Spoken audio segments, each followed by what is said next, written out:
Hola, buenos días.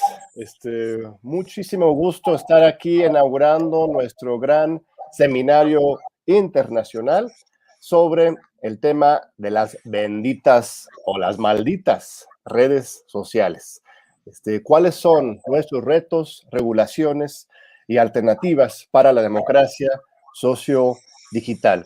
Les queremos dar una muy cálida bienvenida desde la Ciudad de México, desde la Universidad Nacional Autónoma de México.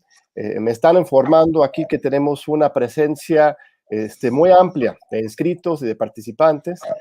Tenemos ya más de 900 personas formalmente registrados en este coloquio internacional, más los que estén ahí acompañándonos de manera general.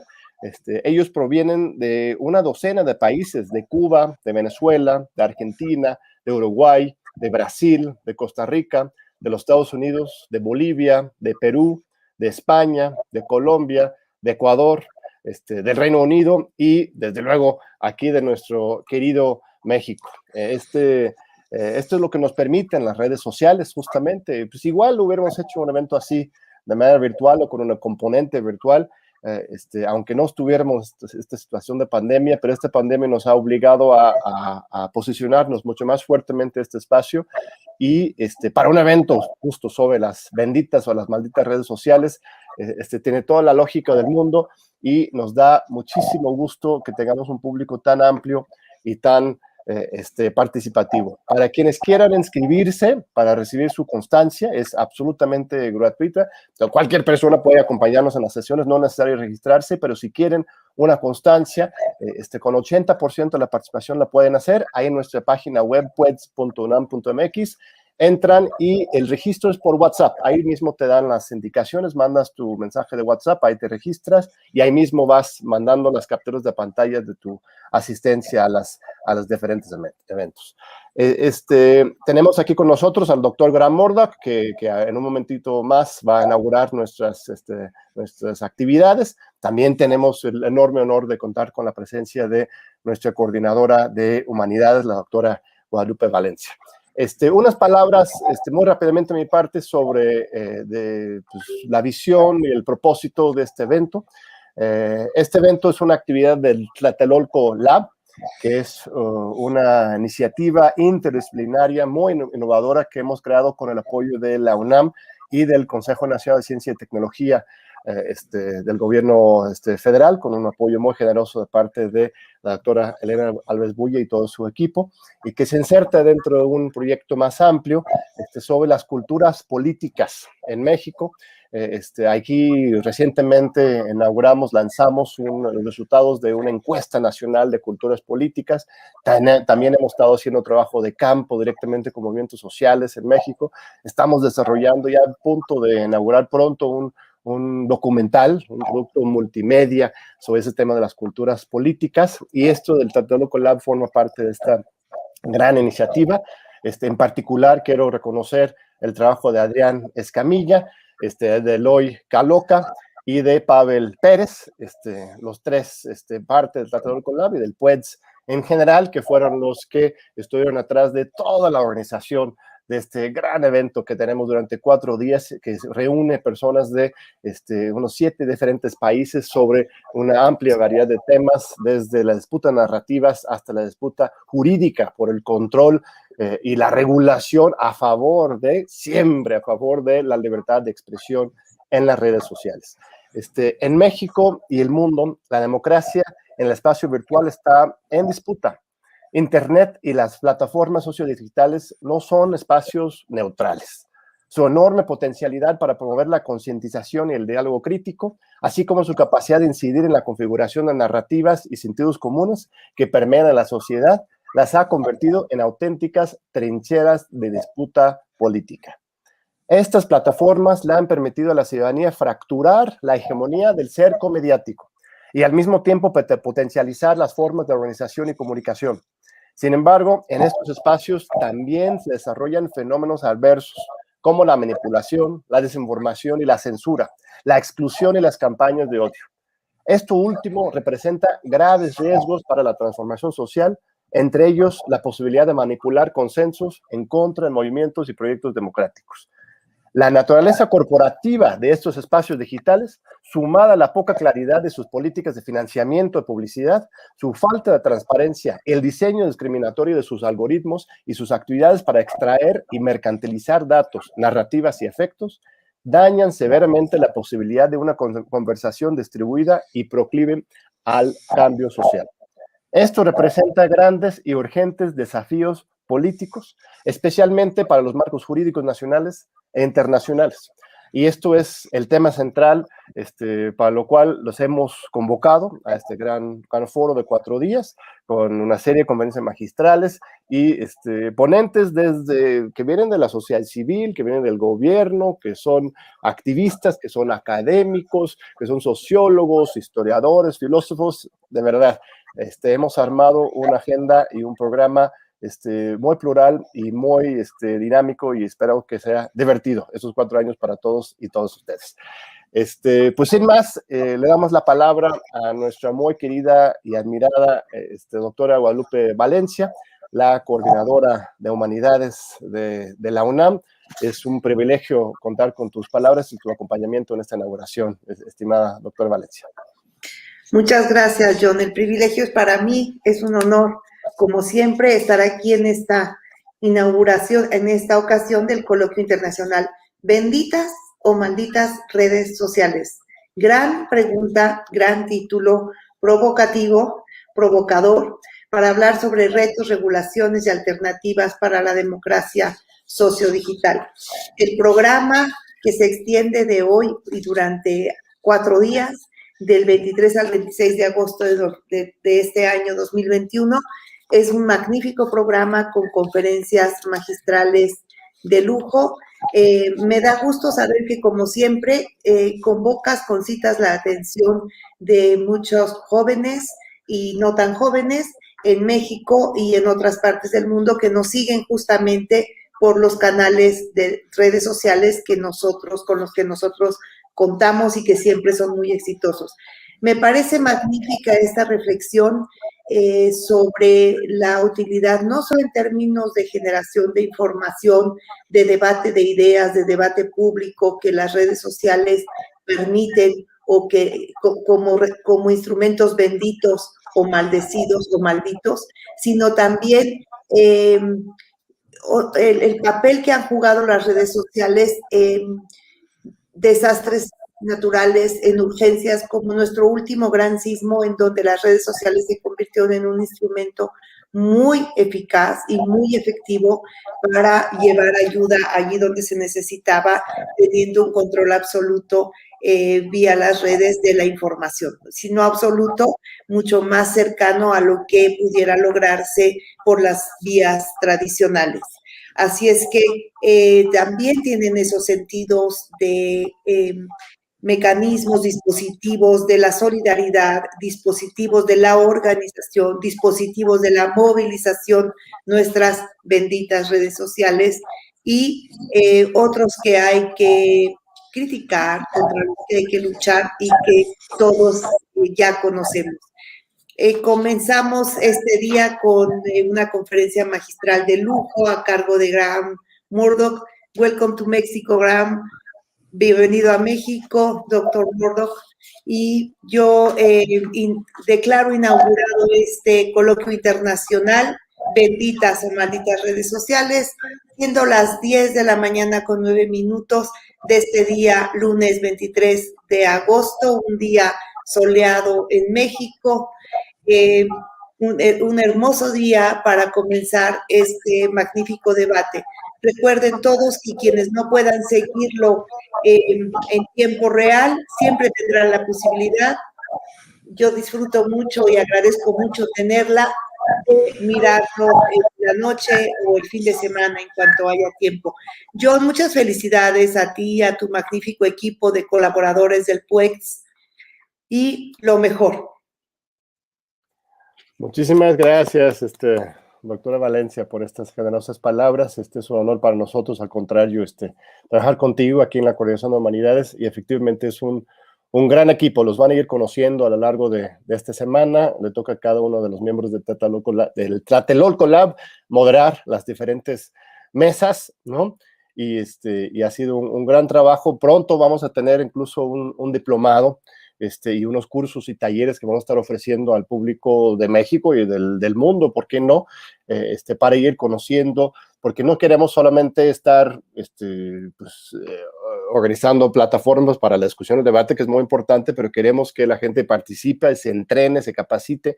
Luego, de repente, estas técnicas, por ejemplo, para usar las redes o analizar las redes, la gente cree que son nada más para los expertos, cuando no, la participación ciudadana directamente en las redes, informando, analizando, es esencial, y así entre todos podemos trabajar para democratizar esos espacios de las redes sociales que cumplan con su sueño originario de eso, de conectar a la gente. Muchas gracias, doctor Valencia. Al contrario, muchas gracias y lo mejor. Gracias. Un fuerte abrazo. Hasta luego, igualmente. Gracias, al contrario. Pues ya vamos a entrar a nuestra conferencia magistral inaugural con el doctor Graham Murdock. Graham, welcome to Mexico from, where are you exactly? You're in London right now? No, you're at your university, I suppose, right? Your microphone, Graham, we can't hear you. Can't see the mute. There you go. Yeah, you're on. Is it working now? Yes. We got you. Where are you physically at this moment? I'm in Leicester at the moment, in the Midlands of England. We're still confined to the home here, so working from home. Good. Yes. Well, most of us are those who can be, who have the privilege to be able to work from home, are doing that as well from Mexico. Let me tell the audience a little about who you are, if they don't know you already, of course, but we should fulfill the formalities here. Graham Murdock es profesor emérito en el Instituto por Media y Creative Industries de la Universidad de Loughborough, en Londres, en Reino Unido. Ha sido académico visitante en las universidades de Auckland, de Bergen, de California, y de Fudan, en Shanghái. Ha editado los libros Money Talks, Media Markets Crisis, y Carbon Capitalism and Communication, Confronting Climate Change. Como uno de los grandes expertos del mundo en medios y en comunicación, se ha enfocado en analizar el papel que juegan las industrias de la publicidad y radiodifusión, así como de la economía política de los medios digitales. Graham es uno de los grandes expertos internacionales en estos temas. Voy a cambiar a inglés para iniciar esta conversación, no sin avisar primero que tenemos una traducción simultánea de manera muy generosa. La Fundación de Amistad, ¿cómo se llama? La Fundación Amistad Británico-Mexicana nos están ofreciendo sus servicios de traducción simultánea. La maestra Susana Duncan está aquí con nosotros y ella va a estar haciendo la traducción simultánea de inglés a español de toda esta conferencia. Cuando vas a las redes sociales del puedes, si quieres escuchar el inglés original, les invito a acudir al canal de YouTube. Del canal de YouTube de puedes estará la versión original en inglés. Y en las redes sociales, en Twitter, en Facebook, van a poder escuchar la traducción simultánea que muy generosamente nos ofrece Susana Duncan, y le agradecemos mucho por este apoyo. So Graham, I'm going to switch to English now. I think Susana is at her post. She's translating now. I think you understand Spanish enough to know that we just inaugurated an event. I've read your brief bio. And now it's time to begin with our conference. Graham's going to talk us about the title of his talk he has proposed is Communication and Catastrophe. Climate, Corona, and Connectivity. 5 C's. This is good, I don't know if you know about this, Graham, but in Mexico, the C5 system, that's how we call it, is the system of a total oversight of the streets of Mexico City, right? So all the cameras which surveil us all the time are the C5 system. I don't know if this was intentional, but it sounds like a great title, and it's going to be wonderful to listen to. We have a lot of those comments are going to be coming in, but please take all the time you need to share your ideas, and here we're very, very attentive to your thoughts. Thank you. Okay, well, thank you very much indeed. And it's a very great pleasure to be asked to give this opening speech, introducing what is a grand initiative that you have on the campus here on a crucially important area. I've called my talk Communication and Catastrophe. Catastrophe is a very strong word, but I don't think it's out of place given what we have seen in the last months. If we look at the climate, for example, you will all have seen those horrendous pieces of footage from more or less all around the world of raging fires across the Mediterranean basin, of incredible floods in China, unprecedented heat in Oregon and the northwest of the United States. And on the longer term, of course, we had the report from the Intergovernmental Panel on Climate Change, the United Nations official body that collects the scientific evidence from around the world. And it's a very sobering, frightening report. Basically, what they say is that when there was the agreement in Paris to try to keep Earth temperatures down to not more than 1.5 degrees above the level of the pre-industrial era, that is the absolute limit. If we do not achieve that, we will be in incredible difficulties, and probably very quickly. If we look at the corona, I'm talking to you from my house. We've been locked down here for over a year with very restricted movement, unprecedented curbs on civil liberties not seen since wartime. We still have 130 deaths every day. There is no clear sign of when the pandemic will be brought under control. So we are living with two huge catastrophes, disruptions of every kind in our lives. One of the things that COVID has taught us is how central digital networks are to the way we live. We knew this, of course, but now almost every aspect of her life has been put online. This is a very good example. So it's not just pleasure and conversation anymore. It's the entire economy. It's the entire political system. It's our entire way of relating to one another. What I want to explore in this presentation is to pose a question. Are the way we organize digital media now, are they part of the solution to the problems we face, or are they part of the problem? I want to argue that as they're organized now, they're very much part of the problem.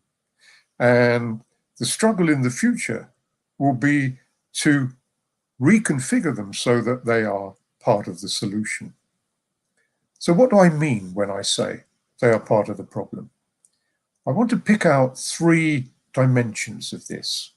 First of all, they have become the major site of advertising and promotion that is driving what we can call hyper-consumption.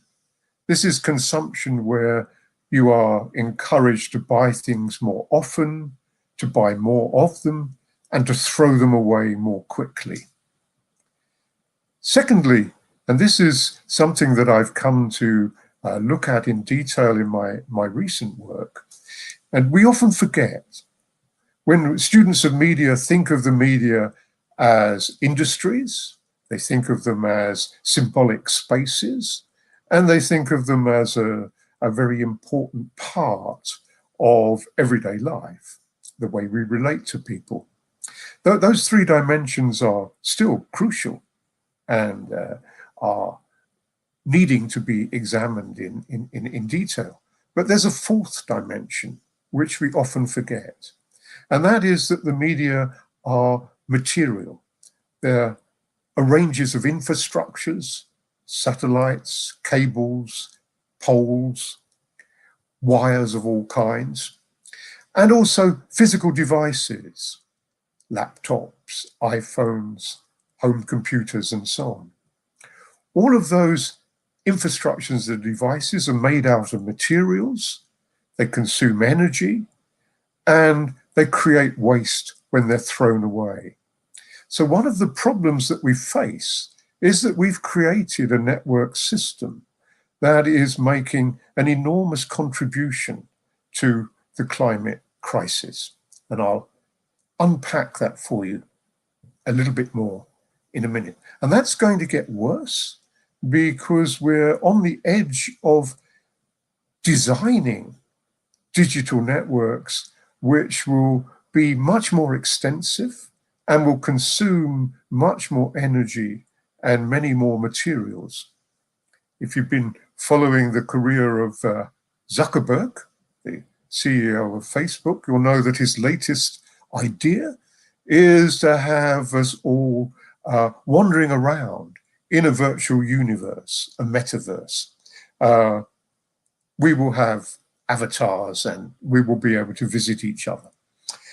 Well, yes, there are some interesting aspects to that, but think of how much energy that's going to consume. What will it be made of physically? That's a question we haven't asked often enough, but I think we need to ask it urgently now for reasons I'll explain. But there's a third dimension to the crisis, which relates very much to the core focus of the new institute here. And that is that exactly at the moment when we need to have a concerted and rational public debate about where we go from here, how do we move forward from the climate crisis and the pandemic, we have created increasingly a media system that is saturated with misinformation, with conspiracy theory, with partisan positions that make deliberation in the democratic sense impossible. So let me say a little bit more about each of those. First of all, a little bit more about the climate crisis. We know that the major part of that crisis is what we come to call global warming.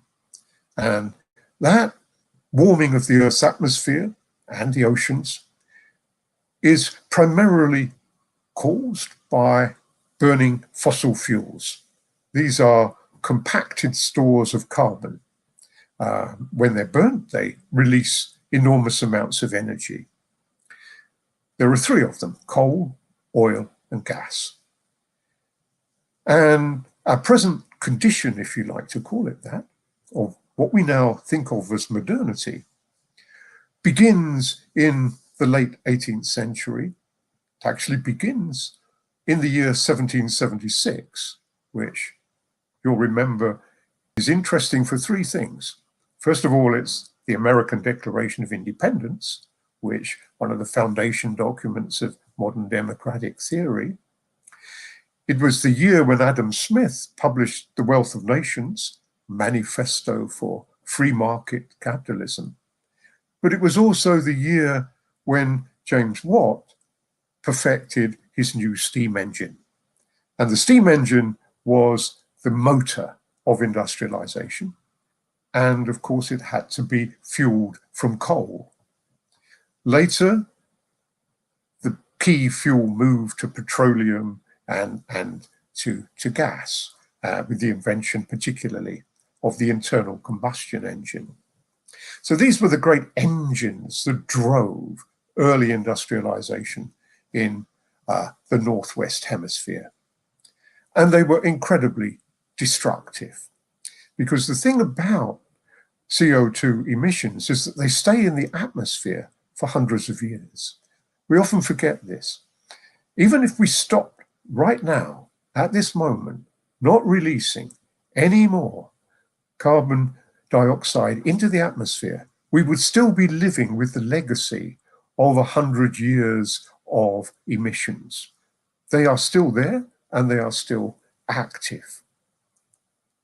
The other thing about the fossil fuel domination of capitalism is that the petrochemical industry decided to use waste products from oil to make plastic. And one of the great problems that we have is that we're burying ourselves under a mountain of plastic. One of the very interesting sets of research that's come out shows that global warming has begun to increase incredibly rapidly since around 1980. It's been climbing throughout the industrial period, but suddenly it goes up almost at 45 degrees. Why does it happen at that moment in time? Well, I think we can suggest two driving forces. First of all, if you look at the advanced capitalist societies of the West, they hit a crisis of accumulation in the mid-1970s. There's a chronic economic crisis of profitability. And in order for corporations to recoup profits, they have to find new markets.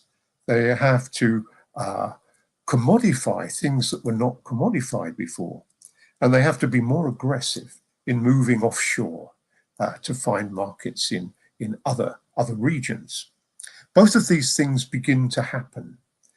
And as you all know, what we now call neoliberalism, new liberalism, this is a revival of that idea that Adam Smith had, that economies are best organized if you give corporations maximum freedom of action, that the market is a self-correcting mechanism, and that this is the best way to organize things, that the state should have the minimum impact on markets. It should have the minimum regulations, and it certainly should not own any serious economic resources. So what happened in the 1970s was that the post-war settlement that you saw in a number of countries, particularly in Europe, where you had nationalized telecommunication systems, you had public service broadcasting, you had a very strong intervention by the state in communications. That begins to unravel. The telecom networks are sold off, they're open to competition, and public service broadcasting suddenly finds itself confronted with an enormous avalanche of competition from new commercial cable and satellite systems. At the same time, the regulations on corporate ownership are relaxed. And so we see the rise of these huge new mega communication corporations that are expanding across all sectors simultaneously. Companies like Disney, Viacom, News Corp, and so on. So that creates a new kind of demand for advertising space and a new provision of advertising space in the traditional media. All the new media are commercial media from the 1970s onwards. So that creates a new space of promotion, but it's not enough. And then we come to the commercialization of the internet. The internet, of course, as you remember, begins as something completely different. Begins as a kind of utopian idea that it would be a network of communication between people, a basis for sharing, a basis for exchange, basis for collaborative activity, to create resources that we could all share. Well, that did happen, and it continues to happen. But it's been massively overwhelmed by the commercial enclosure of the internet. And that happens primarily because of an act in the American system where the Internet platforms argue that they should be seen to be platforms, not publishers. So they would be like the telephone system, in the same way that a telephone operator cannot be responsible for an obscene telephone call that you make. They argued, well, the same thing is true of the internet. It's simply a platform. We cannot be responsible for what's posted on this. And that's allowed them to create a system where they've taken no responsibility virtually for all the things that are published. And one of them, we'll come back to the political dimension of that in a minute, but one of the things that's happened on the internet is a massive, not just a massive extension of the amount of advertising, but the creation of new kinds of promotion that was not seen, for example, on television. You think of advert games for children. You think of influencers on YouTube. These are integrated forms of advertising. And the big platforms like Facebook and Google are essentially advertising machines. That's their raison d'etre. And they perform that function by claiming monopoly rights to all of the data you generate as you move across the internet, and mining that data for personal information that allows advertising to be targeted more precisely. So one of the solutions to the crisis of capitalism was this massive extension of advertising, a massive commercialization, commodification of everyday life, and the insinuation of hyperconsumption.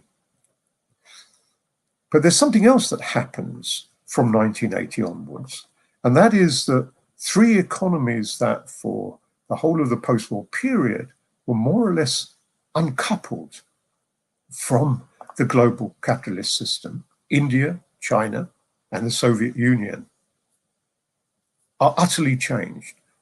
Soviet Union collapses. India, as a condition of accepting a grant from the World Bank, is forced to privatize and liberalize its economy. And China, after Mao, decides to go down towards the market path.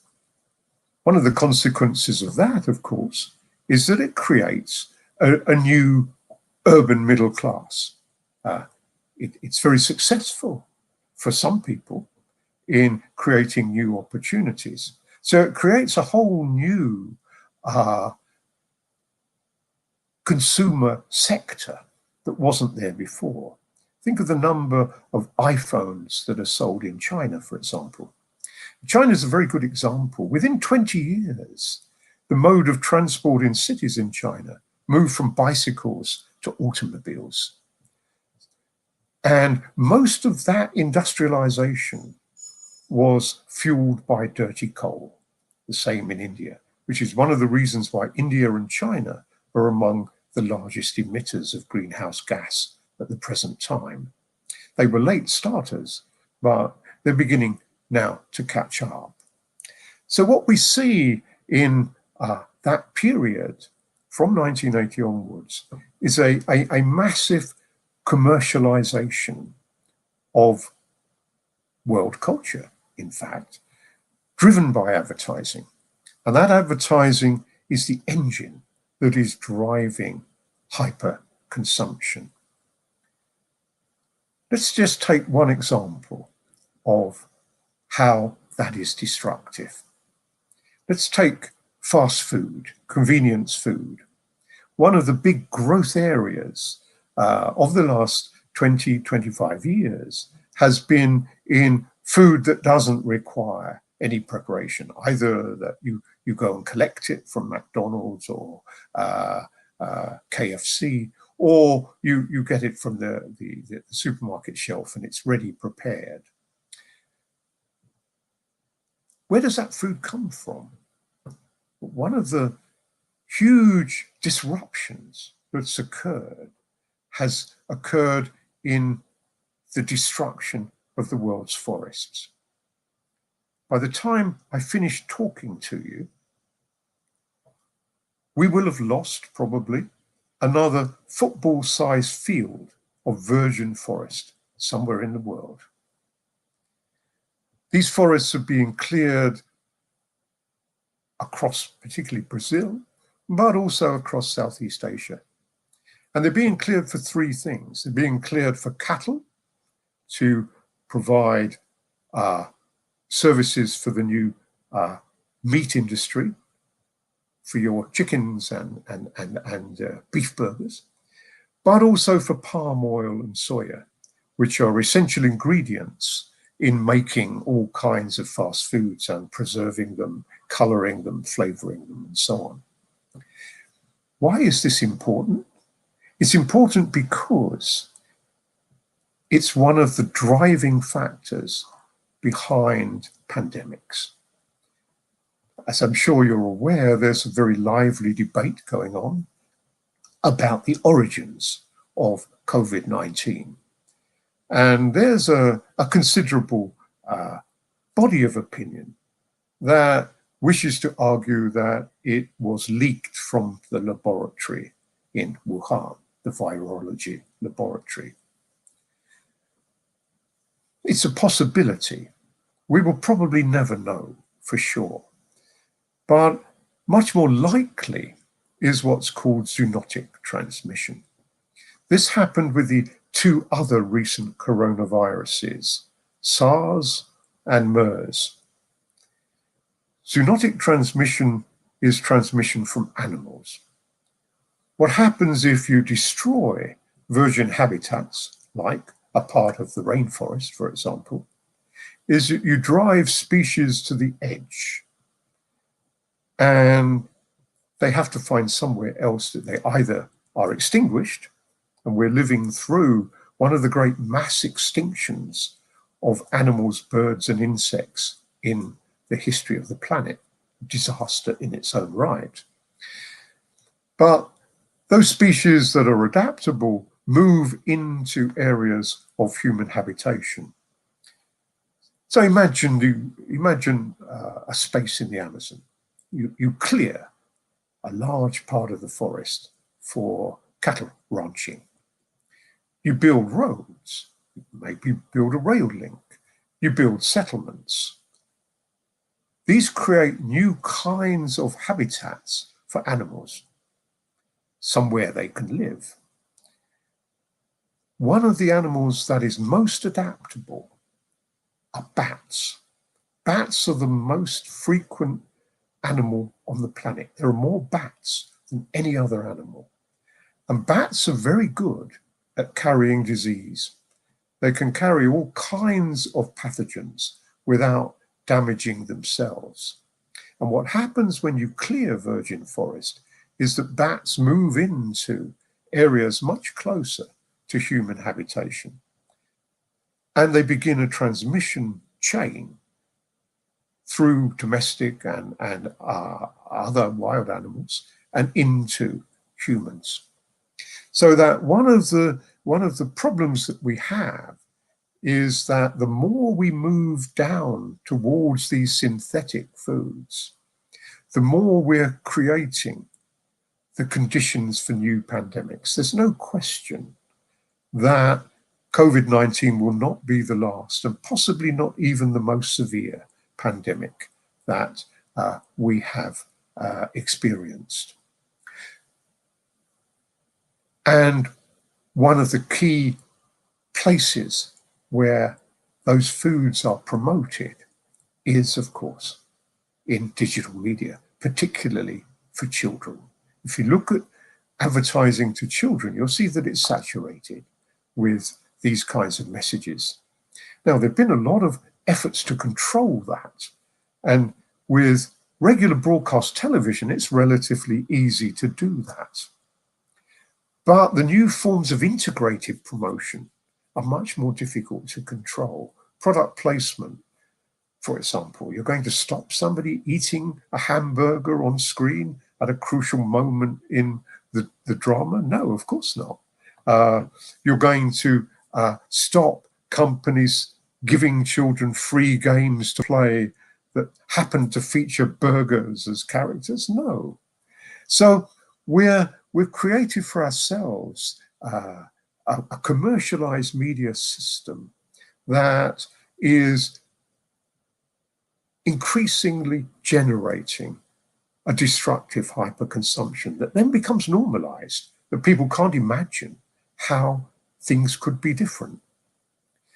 But we're also creating a system that is massively destructive at the material level. We have to ask ourselves, if you pick up a cell phone, regular cell phone, about half of the CO2 emissions in that phone will be down to you. They'll be down to the energy that you consume when you use it. They'll be down to the waste that is generated when you throw it away and replace it. And remember how often you're asked to replace that phone. You're constantly, one of the other characteristics of hyperconsumption is that you can never ever be satisfied. There will always be something missing. That, of course, is the great commercial attraction. So that whatever phone you've got, there will always be the next one, the one with the better camera, the one that can bend, the one that has 3D images or whatever it is. You're always promised the next one will be better, and that if you don't have it, you'll be missing something important. That's hyperconsumption. But half of the CO2 emitted by the phone is emitted before you even take it out of the box. It's emitted in the extraction system.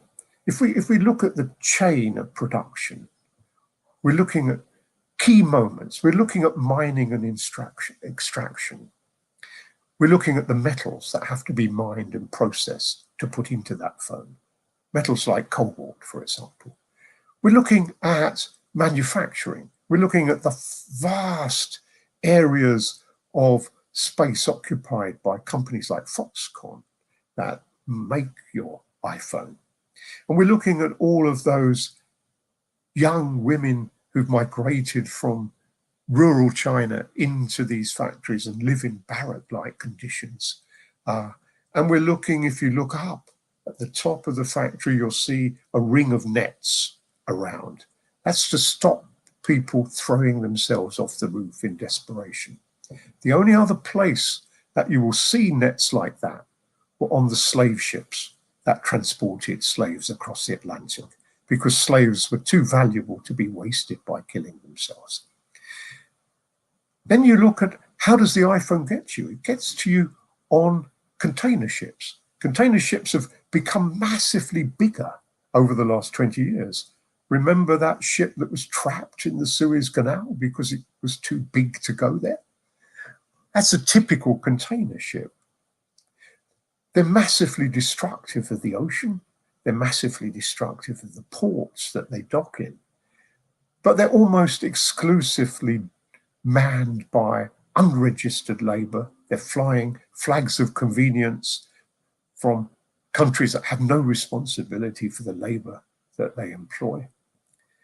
And probably if you order it online, it will come to you with a delivery driver who is non-unionized, has the least secure conditions of work. So these commodities that we enjoy so much trail with them a great legacy of exploitation, dispossession, misery. We have to take responsibility for that, so that one of the key areas that we need to engage in communication policy is actually about the materiality of these objects. We cannot accept to benefit from so much misery elsewhere. We don't see it because it's invisible to us. We only see the machine. And that's part of what hyperconsumption is about. It fixes your attention on the object. It tells you what a beautiful object it is, and how much benefit you will get when you incorporate it into your life. It's totally silent about the environmental and social destruction that has brought that object to you. We need to retrieve those histories, and we need to engage with the debates about them. The other issue has to do with the collapse of deliberative democracy. Deliberation, if you look at classical democratic theory, you see that democracy was seen to have two dimensions: representation. You elected people to speak for you in legislative gatherings, parliaments, congresses, and so on. But you also, before that, and this was Jürgen Habermas's great contribution, before that, you engaged in deliberation about the least worst option for change. And deliberation is not debate. In a debate, you have two opponents who are trying to persuade you to come over to their side. Deliberation is more open-ended. Deliberation is about listening attentively to the arguments and being prepared to change your mind, confronted with better evidence and better arguments. It's that idea of openness that is now being totally destroyed by the way that we have organized our media system. Let me give you an example. One of the most popular conspiracy theories that is circulating at the moment is the so-called laboratory conspiracy. This is the assertion that COVID-19 was manufactured in the Chinese laboratory. It was either accidentally, it escaped because somebody was sloppy in their work, or it was deliberately manufactured by the Chinese to gain more power. If you look at the history of that, you see something very interesting. You see a very rapid migration from the margins of the communication system into the center. So that begins with films and messages put out by the Moonies, the religious sect. So they're far out there. Not many people are bothering with that. But that gets taken up very quickly on social media. But it also, and this is very important, it also intersects with the corruption of the traditional media. So what you see very rapidly is that it moves on to Fox News, controlled by Rupert Murdoch. Now, where does Fox News come from? It comes from part of this great unraveling of regulation that happens in the 80s. And in this case, that part of the regulation is what used to be called the Fairness Doctrine. In the US, the Fairness Doctrine mandated television networks to give both sides of the argument. It was abolished. So now you have radically partisan presentations. There's no need to admit that there's any other way of looking at the world. And then if you trace it, you see that it's taken up in Rupert Murdoch's newspapers around the world, in Britain, in Australia, in the US. So again, you see the power of these concentrated capitals. So when we're looking at the circulation of information, it's very easy to get fixated on only what is online. That's very important. But there's a kind of circulating system where that spills out into partisan media, which have been there for a very long time, what we now think of as the legacy media. I dislike that term because it assumes that they're something we don't need to worry about. And unfortunately, one of the problems with a lot of the research on new media is that it forgets about old media. They're still out there, and they're still being consumed in huge quantities, and they're still very important, and they're part of the pattern that we need to incorporate. So we find ourselves in a very difficult position. We find ourselves with an accelerating climate crisis in which hyperconsumption is a major factor. We see very little interest in changing the material basis of our everyday life. And we see a media system where those issues become almost impossible to debate rationally. So what can we do? Well, as communication scholars, I think we have a central responsibility to contribute to this debate. Two of the dimensions are very familiar and ones that many of us have been involved in for many years. First of all, we have to argue very strongly for the reimposition of regulation. We cannot allow Zuckerberg to dictate the pattern of everyday life for the future. What's happened is that decisions over the structure of communication have moved from accountable political forums to corporate forums. We wait to see what their next suggestion will be. We wait to see what Elon Musk will do next. These guys dictate what we will have and what we will not have. This is unacceptable in a democracy, and that's been understood for a very long time. We need to tackle those concentrations of power. But there's something else. We need to tackle them not only in terms of the contents and the modes of connection that they offer, but we also need, crucially, to tackle the material base of those communications. The future communication system, if it's to be positive, must have a material base that is, first of all, non-destructive environmentally, and secondly, socially just. We have to remember all of those young girls in the Foxconn factory, all of those Filipino sailors on the boats. We have to remember the children scavenging for cobalt in open cast mines in the Congo. We have a responsibility to them.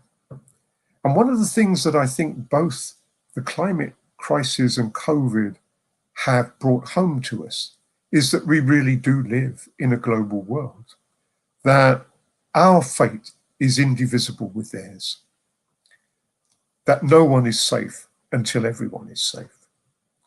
Well, if you take that forward, I think we're into some incredibly difficult questions about redistribution. And those are the questions that I think we need to be in the forefront of asking. We are immensely privileged, but our privileges at the moment rest on a basis of massive despoliation and exploitation across the whole of the Southern Hemisphere. And if you look at the maps, look at almost any map, if you look at the places that are most likely to be acutely affected by climate change, you look at the places where there is likely to be chronic hunger, you look at the places where there's likely to be pandemic diseases that cannot be controlled properly, they're always on the Southern Hemisphere. Sub-Saharan Africa, parts of Asia. So we have to take responsibility for that. And when we ask what should the future of communication be, we should ask not only what do we want, but what is just and what is environmentally sustainable? What kind of energy will we argue for? What kind of materials should we make things out of? And most of all, do we need a fundamental change in the way we understand the future? Capitalism promotes an idea of growth, that a good society is a society that's constantly expanding, constantly growing, constantly accumulating. We need to question that quite fundamentally and go back to the notion of custodianship, that our responsibility, and I think this is the great contribution of activists like Greta Thunberg. They've reminded us that we have a generational responsibility. What will we leave to our children, to our grandchildren, to our great-grandchildren? We have to think about not growing in the same way. We have to think of quality of life in a different way. Not accumulating more and more things, not throwing them all away, but maybe valuing connections, valuing social depth, valuing personal development. These are profound, fundamental philosophical questions. They're not new questions. We have a great wealth of thought to draw on, but we need to think about it in a different way. And the future of communications will be fundamental, because what connectivity tells us is that this is a very valuable addition to our social world. What we're doing now would be impossible to do physically. It extends us. It allows us to have conversations on a much more general basis. So we do not want to be Luddites. We do not want to say, we don't want this technology. We need this technology, but we need to organize it in a way that is, first of all, environmentally sustainable, and secondly, socially just. These are gigantic questions. If we do not address them, then I fear we will be living in a permanent state of catastrophe. The climate crisis will accelerate. It will make large parts of the earth uninhabitable.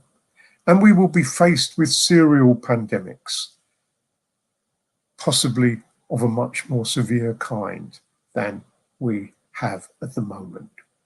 So we have a very stark choice. And I think we have to start right now, because we do not have unlimited amounts of time. Okay, I'll stop there. Thank you. Thank you very much, Dr. Murdock. Very important, your words. Just ask a favor, Graham, if you could close your shade. Your face is getting covered by the sun. Yeah, I'll try and I'll try and move a little bit so that. No, let me see. I can move it to. It's not a big deal. Yeah. Let's see if we can find a non-sunny space.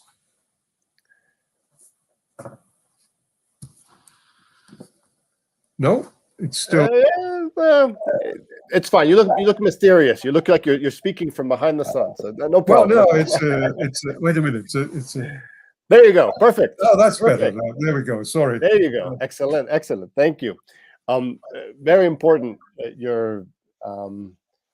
You've managed to articulate so many different levels of this problem that it's so important to see related and connected. As your title said, communications and catastrophe and environment, the material side of the networks, the urgent need for regulation, for redistribution, for the defense of human rights, and to see this as a global phenomenon. It's so funny. These networks and these phones make us think that we live in a in a fantasy world, right? And this sort of dystopian Zuckerberg dream, right, of that we can now somehow be 3D avatars in virtual space, push us every day towards a more virtualized, disconnected way of understanding our humanity and civilization. And your talk is a real wake-up call to think about what is important and to participate both as society, as a government, and in the private sector as well, of course, and bringing this back down to earth and recovering our humanity and basic principles of social justice and truth and communication. The problem, from at least speaking from the Mexican point of view, and many, this is probably true in England and other places, that once we start talking about regulating the internet or the social networks, which is the central theme for these 4 days we're going to be talking about, those defenders of these great corporate monsters, and not only then, but the sort of the general common sense among this sort of consumerist middle class population, which lives off of this and has been growing through this, immediately react with protest that what we're trying to promote is censorship, is thought control, is affecting the free market, is returning to a false vision of state control over thought, right? And that is the generalized common sense, and is produced and self-produced and by these same networks itself. So how can we break with this discussion and actually create a space to talk about the need for regulation and make people understand that it does not mean an affectation, an aggression towards freedom of speech, right? Media and the social networks today are supposed to defend democracy, and we're seeing that through the corporate and government control of these areas, it's affecting freedom of speech. And so in order to defend freedom of speech, we need to go beyond them. But what are the keys to opening the discussion? That would be my first question, and then we'll take some. We're getting lots of questions from the audience as well. I'll share them with you once you finish answering that first question. Thank you. Well, let me add something that I think we need to put into the mix. I think regulation will only get us so far. There will always be a pushback, and I think it's always going to be incomplete. I think we also need to think about creating an alternative, and that relates to the idea of having a public notion of communication and a public notion of the internet. And I've been involved in recently writing a manifesto for public broadcasting and the public internet. And interestingly, Jürgen Habermas has agreed to sign it. He now sees that we need to create a different space. This would have to be, first of all, a non-commercial space. It's the classic problem. How do you create a space that is not dependent on advertising and corrupted by that process, or by the arbitrary decisions of a private owner, but at the same time is not co-opted by the state?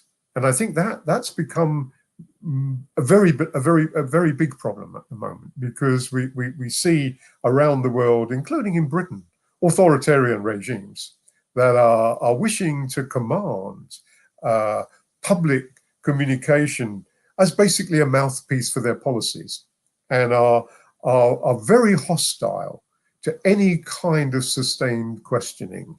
I mean, we have a ridiculous situation in Britain. We have something. We have an argument about something called cancel culture. This is what is being cancelled are right-wing positions. They say, "Oh well, look, the universities and the BBC, they don't give us enough airtime. So now we have two partisan channels that have been mandated to carry this material." What it forgets is that over 70% of the circulation of the British national press comes from newspapers that have this position. So what is being cancelled? There are many cultures, many voices that are being marginalized, that are being cancelled, but it's not that group of voices. So I think I'm more and more committed to fighting possibly a rearguard action for reconstructing the idea of public service media. And as you know, what I've argued is that there's a philosophical division, that commercial media primarily address you as a consumer, that their logic is to get you to think of yourself as somebody in the marketplace, somebody who's going to buy things, somebody for whom those objects will be a route to self-satisfaction and social display. We need a counter system that addresses you as a citizen, addresses you as somebody who's part of a moral and political community with responsibilities for the quality of collective life. One of the problems with the consumer worldview is that it's radically individualizing. It's about what is good for you. But of course, as we all know, what is good for you depends to a large extent on the quality of collective life. If you have massive pollution in a city, that is no benefit to you either, even if you have a car with air conditioning. So we have to fight, I think, more assertively for that counter principle, to say communication should be a public good.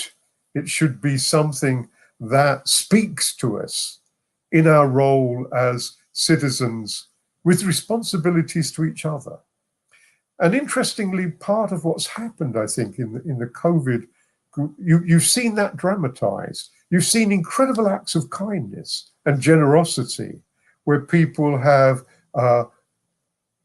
given time and expertise and money to make sure that people in the neighborhood were not left alone, not left unsupported, didn't go hungry. So you see that bedrock of altruism is there in the culture. People are not always selfish. And we can build on that. And we have to think of ways to build on that. And we have to be assertive about it.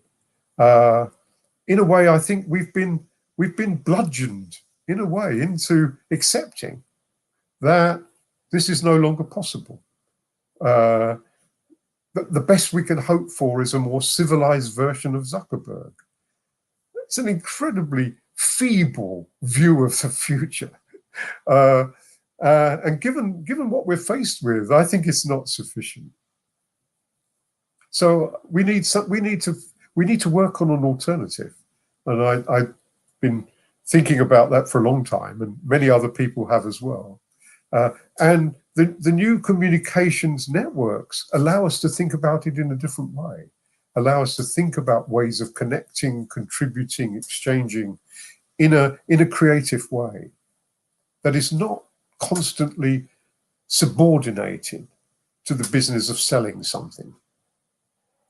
So we need to create our own networks. I mean, we need to replace Google, Facebook, Twitter with something else, citizen-based, perhaps with some public funding, new networks. I mean, it needs to go down to the infrastructure as well.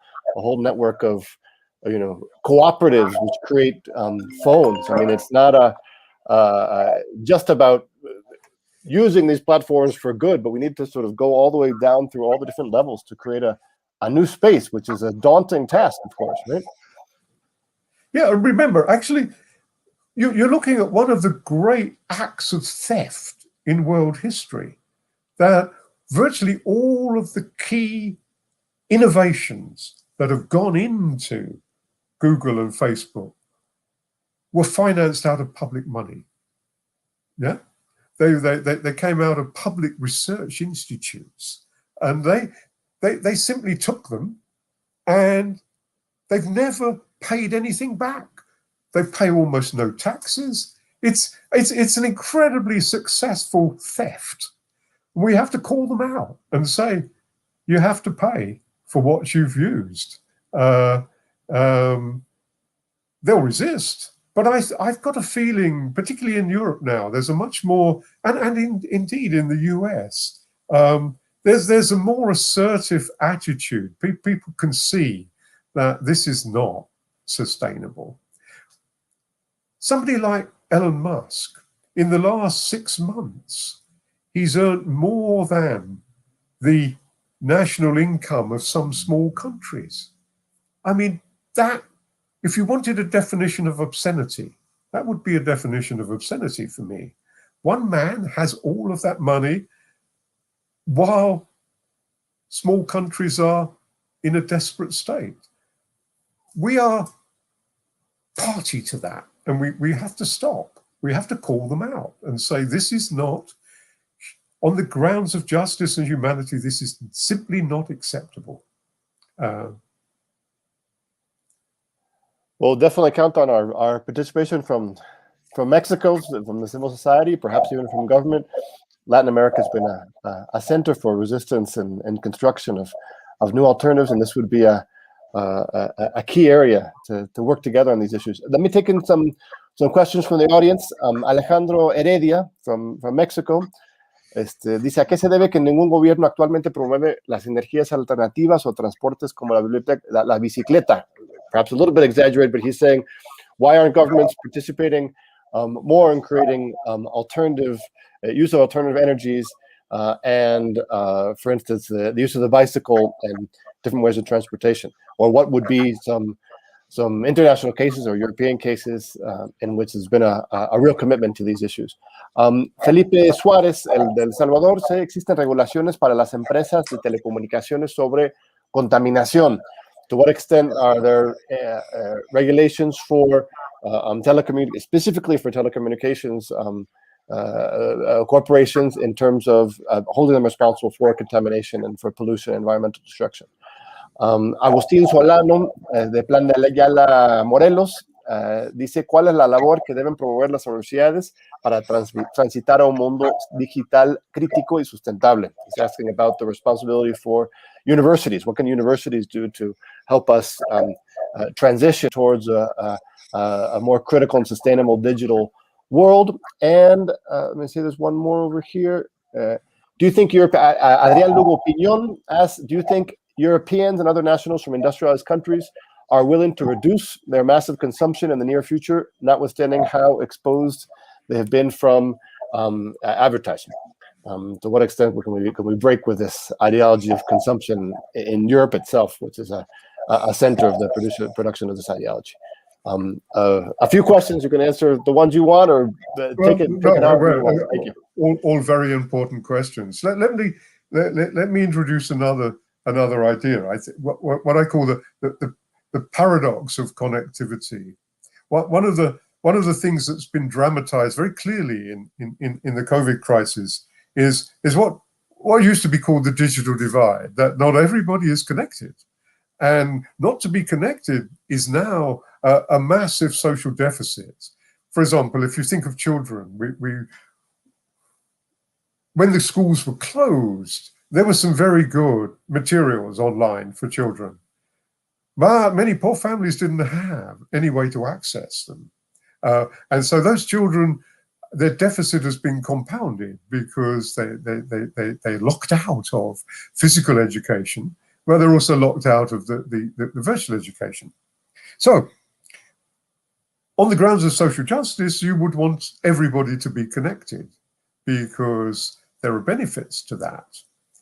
But that compounds the problem. So it's even more urgent to think about the material base of all of this. My own view is that universities particularly have a responsibility to show leadership in this. Very often people say, oh, it's not possible to do this.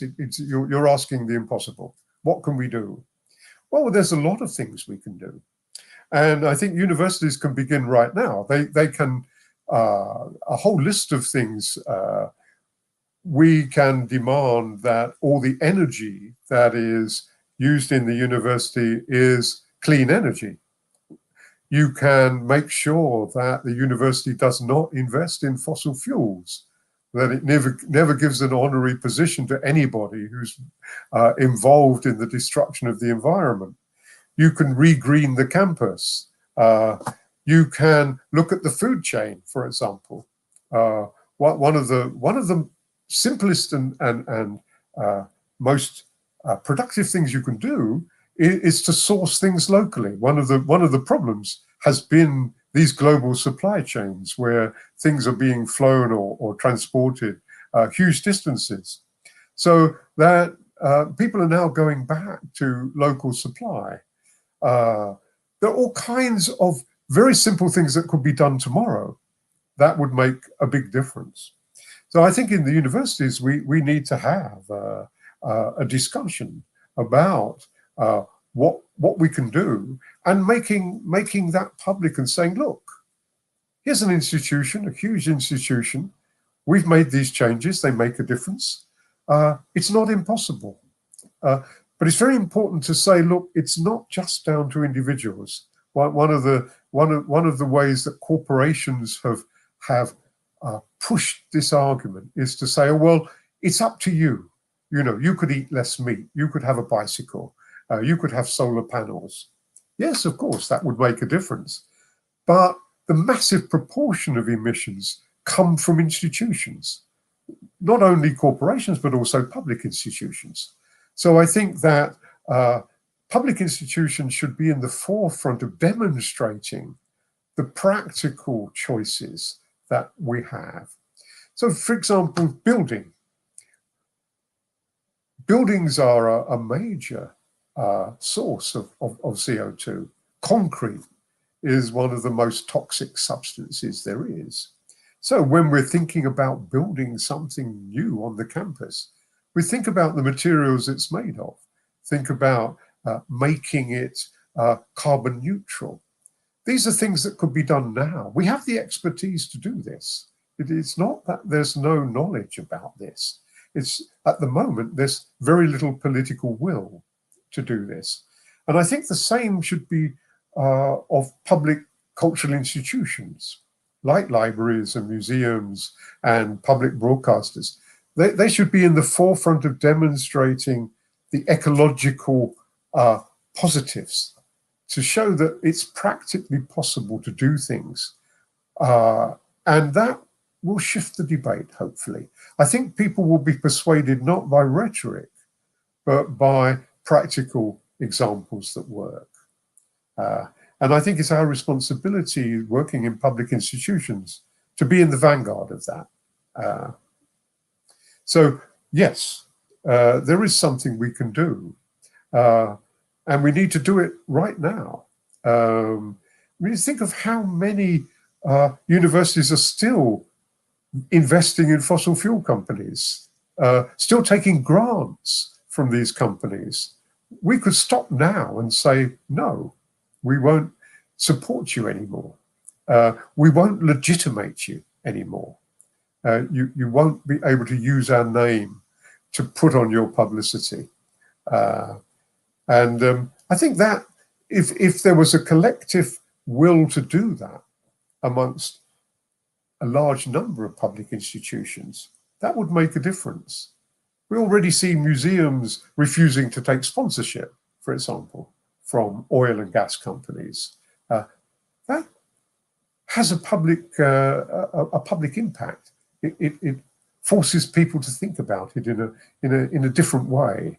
It's a very visible window of persuasion.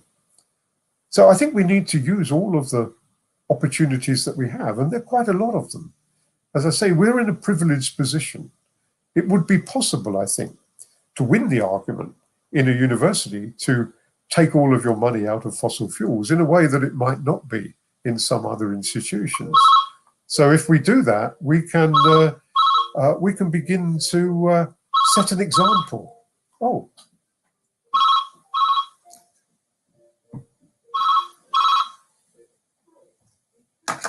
Sorry. So was that a real phone ringing? Yeah, it's a real. Wow. It's a real phone. Yes.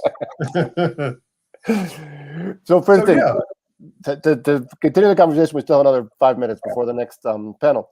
So, in Mexico, for instance, we have a progressive new government who has, which has committed to bringing internet to everybody, right? So there's a project which by the end of the present administration, which is 2024, everybody, supposedly the objective is that just as, for instance, during the 70s and 80s, and 90s, we brought electricity to the entire country. Beforehand, there were roads, in the 40s and 50s to the entire country. Now it's internet for everybody, to connect everybody at the sort of the same democratic level, to have to overcome this digital divide. But as you're stating, this is not enough, because that could, although it democratizes access to the sphere, it also brings increased penetration to these corporate control and the ideology and the consumist ideology that goes along with that. So we would need to accompany this with investment in public broadcasting through the internet. Do you have any kind of or the creation of new ways of public deliberation on these spaces? Do you have any examples from small or large countries from the north or the south which could possibly be an inspiration for us here in Mexico to make sure that this internet for everybody actually leads to democratic gains and not the other way around? Well, I think there are some very interesting experiments going on with deliberative democracy. One of the most interesting places to look is Taiwan. I don't know if you've looked at what they do in Taiwan. What happened in Taiwan was that they had some hackers, guerrillas, who were interrupting the flow of political debate. And what they do is they organize these deliberative fora online, and amazingly, they've actually got the politicians involved with it. So that you actually have this idea that everybody's entitled to participate. It actually helps to form some of the legislation that's now been passed in Taiwan. It's a very interesting example. And there are lots of examples of deliberative fora that have been that developed a lot around the climate, so that what happens instead of having the regular situation, you have a group of people who are given intensive introductions to the evidence and to the arguments, and then they're asked to come up with policy proposals. Now, normally those happen in face-to-face meetings, but there are some interesting experiments of opening that up online as well, maybe to have a core of people working face-to-face, but also to have people able to participate. And what's very interesting about them is that people come up with very practical and very realistic choices, sometimes quite radical. Once they've had time to think about it and talk it through, what they could do in their neighborhood, for example, what do they want? So I'm not entirely pessimistic. I think there are some really interesting experiments. And one of the challenges is to combine and this is the sort of Habermas question, really. I mean, Habermas's idea of the public sphere was first of all these intimate discussions.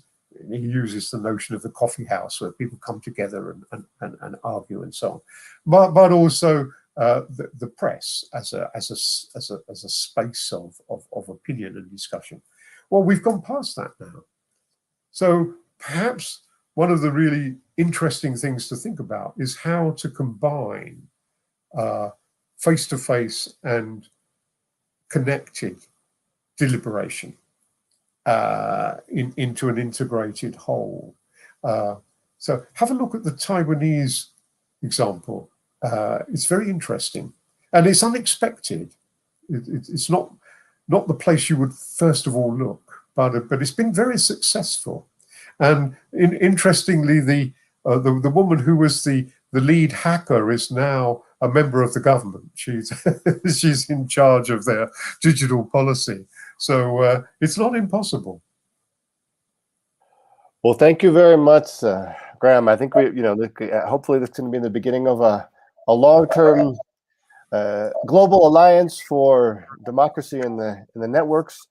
It's very important for us from the UNAM, the largest university in Mexico and the largest in Latin America.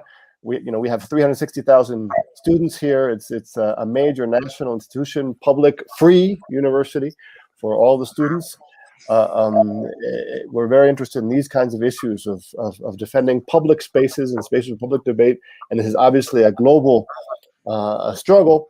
And so hopefully this can be the beginning of a nice strategic relationship between Loughborough and UNAM, between Graham Murdock and the community of scholars in Latin America on these issues. Well, I'd be delighted to take part in conversations in the future. I think we need to bend all of our minds to this. The more, the better. Wonderful, dear Graham. Well, I think we've gotten to the end of our event.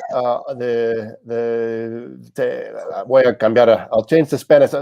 Cambio de español para invitar al público, por favor, a dar un aplauso aquí a Graham Murdock, un aplauso virtual, a ver esas manitas en los comentarios de las transmisiones. Una fantástica intervención de parte del doctor Murdock que abre un panorama muy amplio de temas que justamente vamos a ir abordándolos uno por uno a lo largo de esta semana. No se vayan, ahorita a las 11:30 es un nuevo link, por favor. Tienen que volver a ingresar al YouTube, al Facebook o al Twitter, ahí en las redes del puedes. Esta transmisión va a terminar, van a tener que entrar en una nueva transmisión, nuevo link desde las redes del puedes de la UNAM. La siguiente mesa se llama El lado oscuro de las redes, capitalismo, infraestructura y trabajo. Y ahí tendremos la participación de Irene Soria Guzmán, Delia Crovi Drueta, Nicolás Laguna y perdí la lista completa. Este es el problema aquí con lo digital. Un momentito. Aparte de Nicolás, de Irene y Delia, también tenemos a Raquel Ramírez Salgado. Son 4 activistas con un gran trabajo en esta materia de redes sociales que tienen experiencia muy variada desde diferentes partes del mundo. La mesa será moderada o radicalizada, no me gusta eso de la moderación, hay que ir al fondo, a la raíz de los problemas. Erika Pérez es doctora en sociología por Colmex y ella es una muy destacada investigadora del Programa Universitario de Estudios en Democracia, Justicia y Sociedad y miembro de Tlatelolco Lab. Así que no se vayan, ahorita vuelven a conectarse a esa transmisión. Y big hug to Graham Murdock. Thank you so much for being with us today. My pleasure. Yeah. Could I just say, I know some people wanted to ask questions and didn't have the chance, so they're very welcome to send me an email if they have a question, and I'll be very happy to discuss it with them. Do you want to share your email, Graham? What is it easy to write down? Yeah, it's very easy to find on the web if you look if you look on the web for me.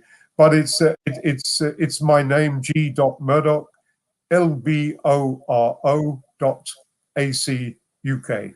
Very simple. Great. On your website, just look up Graham Murdock Loughborough and it'll show up easily. Yeah. Great. Yes. Thank you very much, Graham, for that. Thank you for your hospitality and enjoy the rest of the conference. I'm sure it will be wonderful. Thank you very much, Graham. Nos vemos ahorita pronto en la otra transmisión, colegas. Nos vemos. Gracias.